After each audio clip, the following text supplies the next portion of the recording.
Le développé couché est le mouvement le plus populaire pour travailler les pectoraux. Cependant, il est loin de convenir à tout le monde. En fonction de ta morphologie, que ce soit ton ossature ou tes points faibles musculaires, il est tout à fait possible qu'il ne te convienne pas. Si tu n'as pas vu ma dernière vidéo à ce propos ou que tu aimerais savoir si le développé couché te convient, tu peux cliquer ici. Passons à la vidéo. Si un mouvement n'est pas fait pour toi, il va falloir trouver une alternative plus intéressante. Dans les commentaires de ma dernière vidéo, j'ai eu plusieurs propositions pour remplacer le développé couché. Plusieurs d'entre elles avaient du sens, mais je vais t'expliquer pourquoi, pour moi, elles n'étaient pas optimales. Sache tout d'abord que les exercices que je vais te présenter maintenant ont des avantages et des inconvénients. Et si je ne les ai pas sélectionnés, ce n'est pas parce qu'ils sont mauvais ou qu'il ne faut jamais les faire. Par contre, c'est parce que je considère que selon moi, mes recherches, mes expériences, ils sont moins intéressants pour recruter les pecs que l'alternative que je te proposerai après. Pour commencer, comme je te l'ai annoncé dans la dernière vidéo, je n'ai pas sélectionné le développé couché haltère.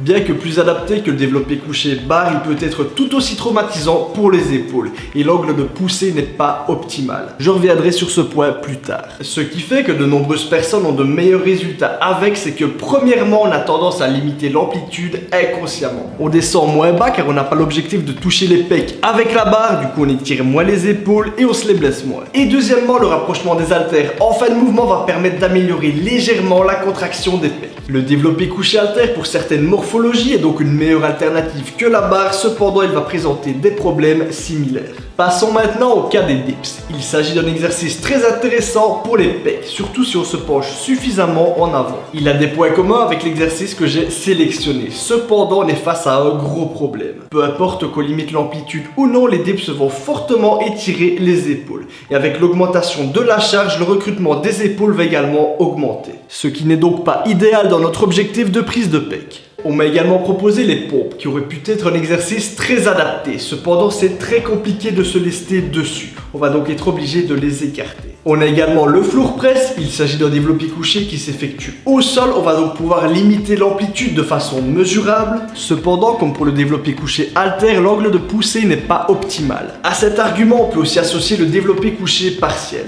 Et pour terminer, sur les exercices que je n'ai pas sélectionnés, on peut aussi ajouter les écartés. Même si on parvient à bien ressentir les pecs, ce n'est pas avec l'isolation qu'on fera beaucoup de muscles. On peut enfin passer au cœur de la vidéo, je vais te présenter l'exercice que j'ai sélectionné, que tu connais déjà puisque tu as vu le titre. Et je vais surtout t'expliquer pourquoi, car c'est ça le plus intéressant. L'exercice que j'ai sélectionné, c'est le développé décliné à la barre. Pour commencer, tu dois savoir que j'étais très réticent à réessayer cet exercice. Je l'avais déjà pratiqué avant, mais je ne me souvenais pas l'avoir spécialement apprécié. Sans compter que dans la croyance populaire, le développé décliné travaille le bas des pecs. Et que donc il ne serait pas aussi complet que le développé couché. Place maintenant aux vrais arguments, à la vérité sur le développé décliné. Premièrement, il va permettre de limiter l'amplitude de travail de façon mesurable. C'est-à-dire qu'on pourra toujours venir toucher les pecs et donc garder un repère au niveau de l'amplitude. On va donc compenser notre cage thoracique trop étroite ou nos bras trop longs, ce qui nous permettra également de limiter les blessures aux épaules. Deuxièmement, et là on est face à l'argument qui a permis d'écarter de ma sélection les développés couchés partiels, à savoir avec haltère, barre et floor press. L'angle de poussée des bras par rapport au tronc est plus fermé, c'est-à-dire qu'une personne avec une cage thoracique étroite poussera plus dans l'axe des fibres de ses pectoraux. Si elle faisait du développé couché, l'angle entre son tronc et ses bras serait proche de 90 degrés, alors que l'angle de cette même personne au développé décliné sera plus proche des 75 degrés. Cet avantage est très intéressant, car contrairement à ce qui est parfois dit,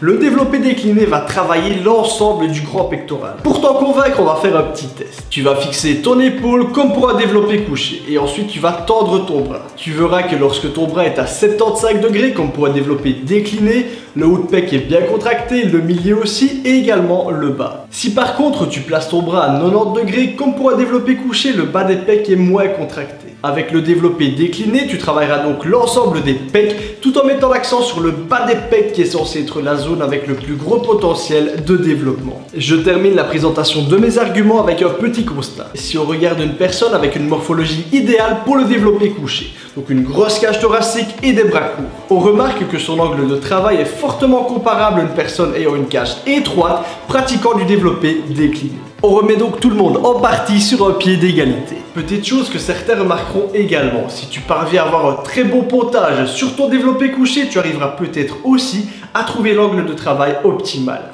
mais j'ai vu très peu de personnes y arriver. Maintenant que les arguments sont posés, je vais quand même te faire quelques mises en garde par rapport au développé décliné. Premièrement, tu auras la tête légèrement vers le bas. Pas de souci, le sang ne va pas te monter à la tête. Par contre, si tu arrives à l'échec, que tu ne parviens plus à pousser la barre, elle va directement venir sur ton cou. Du coup, tu as l'obligation d'avoir quelqu'un pour te parer ou des sécurités sur les côtés. Ensuite, pour profiter correctement du développé décliné, tu dois venir poser la barre sur le bas des pecs, voire légèrement plus haut. Si tu viens la poser au niveau de ton cou, à part t'arracher une épaule, ça ne servira pas à grand chose. Et dernièrement, tu dois savoir qu'après un petit temps d'adaptation, tu seras certainement plus fort sur ton décliné que sur ton couché. Moins d'amplitude et angle de travail plus intéressant, ce n'est donc pas une raison pour monter trop vite en charge. Prends ton temps et planifie tes entraînements. Et voilà, j'espère que tu es prêt à avoir des pecs parce que ça ne devrait plus tarder. Si tu voudrais aller plus loin sur le sujet afin de mieux sélectionner les exercices en fonction de ton anatomie, je t'ai mis le lien de la méthode Superphysique 3 en description. C'est très bien fait et très complet. Dis-moi en commentaire si tu es prêt à essayer le développé décliné. Si la vidéo t'a plu, n'hésite pas à laisser un pouce bleu et à t'abonner. Des vidéos très attendues vont bientôt arriver. Et moi je te dis à samedi prochain 18h et à la prochaine. Just want it.